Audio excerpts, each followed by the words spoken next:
အားလုံးပဲမင်္ဂလာပါဗျာထွန်းသက်ပေးရနေကြဆိုပါတယ်ဒီနေ့မှာလူကြီးမင်းမိတ်ဆွေတို့ရဲ့ဖုန်းဟာ Wi-Fi လမ်းဆွဲရမကောင်းလို့စိတ်ညစ်နေရဆိုရင်တော့ဒီဗီဒီယိုလေးကိုအစအနေဆုံးကြည့်ပြပါဗျာပထမဆုံးအနေနဲ့ကိုယ့်ရဲ့ဖုန်းထဲမှာရှိတဲ့ setting လေးတွေဝင်ပြရမှာဖြစ်ပါတယ် setting တွေကိုရောက်သွားပြီဆိုရင်တော့အပေါ်ဆုံးမှာရှိတဲ့ဒီ about phone ဆိုတဲ့နေရာလေးကိုဝင်ပြရမှာဖြစ်ပါတယ် about phone လေးကိုရောက်သွားပြီဆိုရင်တော့ဒီ off space ဆိုတဲ့ဒီနေရာလေးကိုနှိပ်ပြရမှာဖြစ်ပါတယ်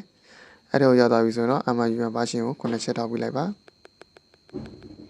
အဲ့ဆိုရင်တော့ကျွန်တော် developer 2လေးပွင့်သွားပါပြီအောင်နည်းနည်းဆွဲချလိုက်ပါဗျာဆွဲချပြီးသွားပြီဆိုရင်တော့ဒီ additional setting ဆိုတဲ့ဒီနေရာလေးကိုဝင်ပြရမှာဖြစ်ပါတယ် additional setting တွေကိုရောက်သွားပြီဆိုရင်တော့အခုနည်းနည်းဆွဲချလိုက်ပါအဲ့ဆိုရင်တော့ developer option လေးပွင့်နေပါပြီအဲ့လေးကိုဆက်ပြီးနှိပ်လိုက်ပါနှိပ်ပြီးသွားပြီဆိုရင်တော့အခုနည်းနည်းဆွဲချပါအခုနည်းနည်းဆွဲချလာပြီဆိုရင်တော့ဒီနေရာမှာ Wi-Fi scan 3D ဆိုတဲ့ဒီနေရာလေးကပွင့်နေပါလိမ့်မယ်အဲ့ဒါလေးကိုပိတ်ပြီးပါဗျာအဲ့ပြီးသွားပြီဆိုရင်တော့အောက်မှာရှိတဲ့ Always Key Mobile Data On ဆိုတဲ့ဟာလေးကိုဖွင့်ပြရမှာဖြစ်ပါတယ်